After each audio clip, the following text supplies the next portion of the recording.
Organisasi sipil masyarakat dan para aktivis pro-demokrasi mendesak partai-partai politik yang ada di PR untuk serius menggulirkan hak angket dugaan kecurangan pemilu 2024. Partai yang didesak segera menggulirkan angket adalah PD Perjuangan, Nasdem, PKB, PKS, dan P3.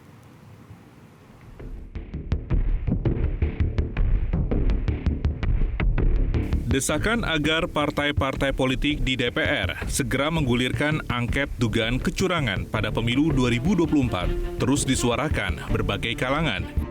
Mantan penyidik KPK Novel Baswedan, lalu mantan Ketua KPK Abraham Samad, ahli hukum seperti Bivitri Susanti, dan seniman seperti Panji Pragiwaksono menjadi bagian dari 50 tokoh yang bersuara agar partai politik segera menggulirkan angket.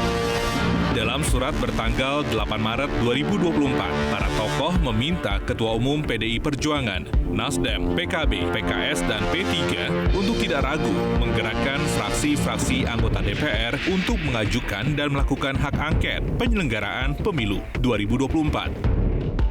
Sekjen PDI Perjuangan Hasto Kristianto mengatakan partainya sudah menyiapkan naskah akademik yang sedang ditinjau ahli hukum.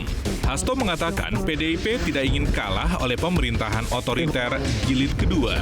Akademiknya sedang disempurnakan, tapi revisi 0 sudah dikeluarkan.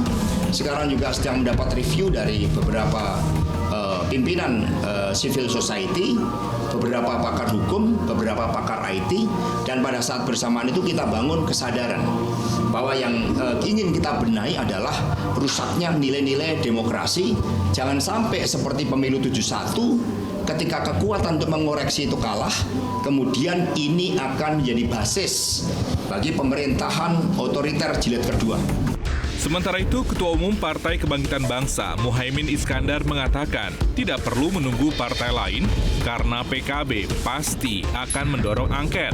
Saya kira tidak perlu ketemu juga. Buat apa ketemu tadi juga nggak ada kepastian rencana berikutnya. Ya, kalau mau tahu yang sesungguhnya ya kita lihat di DPR aja. Tapi yang jelas tanggung jawab sejarah kita mengharuskan kita harus memulai untuk evaluasi semua sistem ini dengan angket DPR. Artinya PKB mendorong angket ya? Ya pastilah. Pasti. Tapi akan tanda tangan semua yang di Senayan. Iya, syarat itu harus terpenuhi. Desakan angket sudah disampaikan sejumlah anggota DPR dalam pembukaan masa sidang DPR 5 Maret lalu. Tapi pimpinan sidang saat itu, Ahmad Sufmi Dasko, mengatakan aspirasi angket tidak ditolak, tapi harus sesuai prosedur. Sudah ada prasyarat yang harus dipenuhi oleh yang mengajukan, kemudian diajukan ke pimpinan DPR. Udah itu aja. Tapi ini sudah dibahas di Rapim atau Bamus belum sih? Ya gimana Rapim membangun rapat anunya aja baru hari ini, kita baru rapat masuk sidangnya hari ini.